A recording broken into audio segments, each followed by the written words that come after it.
नमस्कार दोस्तों। आज से हम भारत के संविधान का जो भाग 5 है, जो कि बात करता है संघ सरकार या जिसे आप जानते हैं केंद्र सरकार के नाम से, इसके बारे में पढ़ना स्टार्ट करेंगे। तो सबसे पहले यहाँ पे आप ये ध्यान रखेंगे कि भारत के संविधान का जो ये भाग 5 है, ये बात करता है संघ सरकार या केंद्र सरकार के बारे में। और इस भाग 5 के बारे में भारत के संविधान में आर्टिकल 52 से लेकर आर्टिकल 151 तक में दिया गया है। ठीक है, तो अभी तक मैंने आपको सिर्फ इतना बताया है कि आज से हम भारत के संविधान का भाग 5 जो कि बात करता है संघ सरकार या केंद्र सरकार के बारे में, इसके बारे में पढ़ना स्टार्ट करेंगे। और इस भाग 5 के बारे में भारत के संविधान में आर्टिकल 52 से लेकर आर्टिकल 151 तक में दिया गया है। तो आई होप आपको इतनी बातें क्लियर होंगी। चलिए अब आगे बढ़ते हैं। तो भाग 5 में हम केंद्र सरकार के बारे में पढ़ने वाले हैं। तो केंद्र सरकार के बारे में पढ़ने से पहले अगर हम ये समझ लें कि सरकार क्या होती है, तो केंद्र सरकार को पढ़ना हमारे लिए थोड़ा सा आसान हो सकता है। तो चलिए समझते हैं सरकार क्या होती है। तो सरकार हम उसे कहते हैं या सरकार वो होती है जो ये 3 काम करती है। अब ये 3 काम कौन कौन से हैं? तो पहला, सरकार वो है जो नियम कानून बनाती है और उन्हें लागू भी करती है, और जो न्याय व्यवस्था बनाए रखने का काम करती है उसे हम कहते हैं सरकार। ठीक है, तो सरकार क्या है? सरकार वो है जो ये 3 काम करती है। पहला, जो नियम कानून बनाने का काम करती है। दूसरा, जो बनाए गए नियम कानूनों को लागू करने का भी काम करती है। और तीसरा, जो न्याय व्यवस्था को बनाए रखने का काम करती है, उसे हम कहते हैं कि ये सरकार है। ठीक है, तो अगर हम सरकार को एक शरीर मान लें तो उसके काम के आधार पर उसके 3 अंग हो जाते हैं ना। एक तो वो अंग सरकार का जो कि नियम कानून बनाने का काम करती है।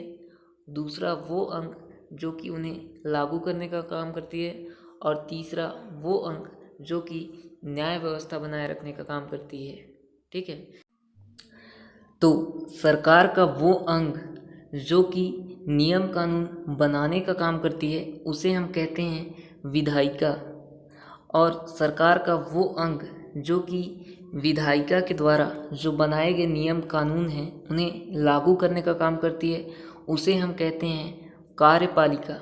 और सरकार का वो अंग जो कि न्याय व्यवस्था बनाए रखने का काम करती है उसे हम कहते हैं न्यायपालिका। ठीक है, आई होप आप समझ रहे होंगे। सरकार का वो अंग जो कि नियम कानून बनाने का काम करती है उसे हम कहते हैं विधायिका। और सरकार का वो अंग जो कि बनाए गए जो नियम कानून हैं उन्हें लागू करने का काम करती है उसे हम कहते हैं कार्यपालिका। और जो न्याय व्यवस्था बनाए रखने का काम करती है उसे हम कहते हैं न्यायपालिका। ठीक है, आई होप इतना क्लियर है। अब आगे बढ़ते हैं। अब देखो, आप इतना तो बहुत अच्छे से जानते हो कि हमारे देश में 2 प्रकार की सरकारें हैं। एक तो है हमारे देश में केंद्र सरकार, ठीक है, जो पूरे भारत के लिए है। और दूसरी हमारे देश में है राज्य सरकारें जो कि राज्यों के लिए हैं। तो जो ये केंद्र सरकार है पूरे भारत के लिए, ये क्या करती है? ये पूरे भारत के लिए नियम कानून बनाती है, पूरे भारत में उन्हें लागू भी करती है और पूरे भारत के लिए न्याय व्यवस्था करने का काम करती है। तो ये है केंद्र सरकार। फिर जो राज्य सरकारें हैं राज्यों में, ये राज्यों के लिए नियम कानून बनाते हैं, उन्हें वहाँ लागू भी करते हैं और राज्यों में न्याय व्यवस्था बनाए रखने का काम करते हैं। तो ये हैं राज्य सरकारें। तो भाग 5 के अंतर्गत हम केंद्र सरकार के बारे में बात करेंगे। फिर भाग 6 के अंतर्गत हम राज्य सरकारें जो हैं उनके बारे में बात करेंगे।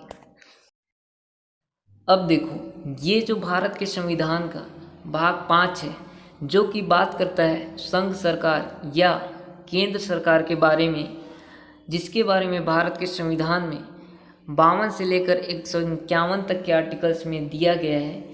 इस भाग 5 को जो पढ़ने का हमारा तरीका होगा वो क्या होगा? तो ये जो भाग 5 है, जो बात करता है केंद्र सरकार के बारे में, इसे हम 3 पार्ट्स में तोड़कर पढ़ेंगे। एक तो हम पढ़ेंगे केंद्र की विधायिका के बारे में, ठीक है, जो कि पूरे भारत के लिए नियम कानून बनाती है। फिर उसके बाद हम पढ़ेंगे केंद्र की कार्यपालिका के बारे में, जो कि केंद्र की विधायिका के द्वारा जो बनाए गए नियम कानून हैं उन्हें पूरे भारत में लागू करने का काम करती है, इसके बारे में। फिर इसके बाद हम पढ़ेंगे केंद्र की न्यायपालिका के बारे में, जो कि पूरे भारत के लिए न्याय करने का काम करती है। तो इस तरीके से हम भाग 5 को पढ़ेंगे। अब यहाँ पे ये ध्यान दो कि जब हम भाग 5 को पढ़ेंगे तो इसमें हम सबसे पहले कार्यपालिका को पढ़ेंगे। क्यों? क्योंकि हमारे संविधान में सबसे पहले केंद्र की कार्यपालिका के बारे में ही दिया गया है, फिर उसके बाद केंद्र की विधायिका के बारे में दिया गया है, फिर उसके बाद केंद्र की न्यायपालिका के बारे में दिया गया है। तो सबसे पहले हम केंद्र की कार्यपालिका के बारे में ही पढ़ेंगे, फिर उसके बाद हम पढ़ेंगे केंद्र की विधायिका के बारे में, फिर उसके बाद हम पढ़ेंगे केंद्र की न्यायपालिका के बारे में। तो अब यहाँ पे आप ये ध्यान दो कि केंद्र की कार्यपालिका के अंतर्गत हमें कौन कौन से आर्टिकल्स पढ़ने हैं, ठीक है। फिर केंद्र की कार्यपालिका के अंतर्गत हमें कौन कौन से आर्टिकल्स पढ़ने हैं, फिर केंद्र की न्यायपालिका के अंतर्गत हमें कौन कौन से आर्टिकल्स पढ़ने हैं। तो सबसे पहले बात करते हैं केंद्र के कार्यपालिका की, ठीक है। तो केंद्र की जो कार्यपालिका है, इसके बारे में भारत के संविधान में आर्टिकल 52 से लेकर आर्टिकल 78 तक में दिया गया है, ठीक है। तो आर्टिकल 52 से लेकर आर्टिकल 78 तक के जितने भी आर्टिकल्स हैं ये हमें पढ़ने हैं केंद्र की कार्यपालिका के अंतर्गत, ठीक है। और इनके अलावा राष्ट्रपति की जो विधायी शक्ति है, जो कि आर्टिकल 123 में दी गई है, ये भी हमें केंद्र के कार्यपालिका के अंतर्गत ही पढ़नी है। और इनके अलावा भारत का नियंत्रक एवं महालेखा परीक्षक, इसके बारे में आर्टिकल 148 से लेकर आर्टिकल 151 तक में दिया गया है, और ये भी हमें केंद्र की कार्यपालिका के अंतर्गत ही पढ़ना है।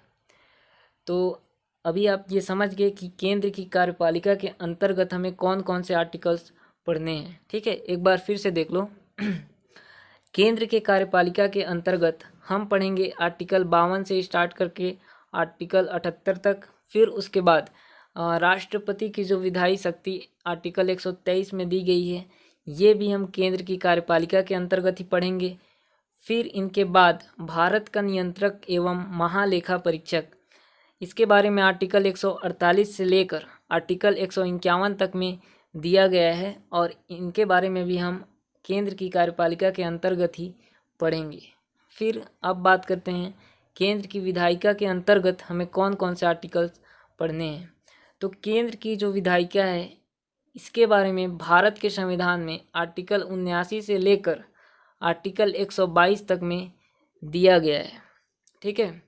यहाँ पे ध्यान दो, केंद्र की जो कार्यपालिका थी वो 78 पे ख़त्म हो रही थी, फिर 78 के बाद 79 से चालू हो जाती है आपकी विधायिका, ठीक है। 79 से लेकर 122 तक में विधायिका के बारे में दिया गया है। तो इतना क्लियर।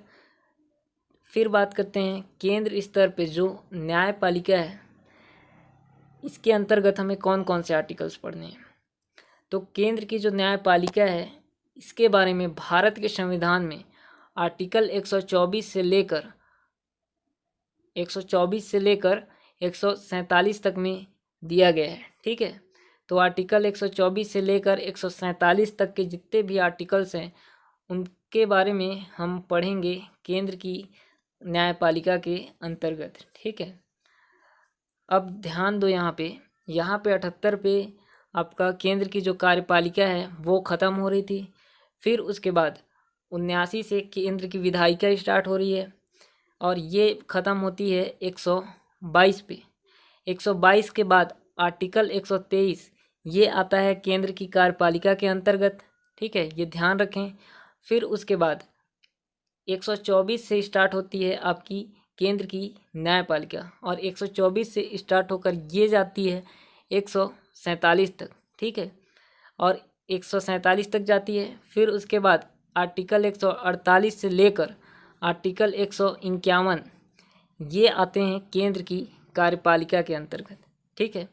तो इस तरीके से आप इनको याद रख सकते हैं।